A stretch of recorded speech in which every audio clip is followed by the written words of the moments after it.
the consequences would be all of the things that I just talked about and mentioned earlier, like the emotional consequences, the social consequences, the legal consequences, the mental consequences, the financial consequences, the social consequences, the physical consequences. Like, are you ready for all of those things? Because oftentimes when we talk about sex, we usually only talk about getting pregnant or sexually transmitted infections.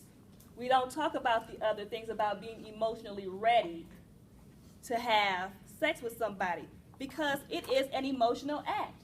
It is an exchange of energy. Every time you have sex with somebody, you are having sex with everybody that they have had sex with.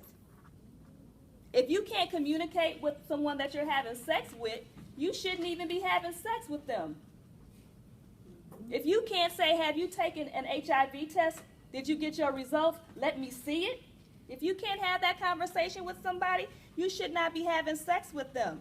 If you cannot say, I'm going to need you to put on a condom because I love myself enough and I love you enough to protect both of us, then you should not be having sex with that person. Because every time you have unprotected sex with somebody, you are essentially saying to them, I love you enough to let you kill me. Because you don't know what they have.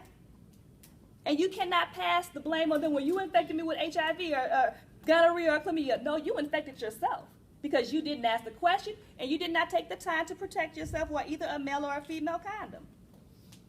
So those are some of the consequences that people need to be prepared for, some of the conversations that they need to have before you start having sex. You know, and with this whole thing about asking, well, how many people did you have sex with? That's a great question, but most of the time people are not going to tell you, well, I had sex with 50 people. So the better question is, were all your sexual encounters in your past protected? Because that's what you care about.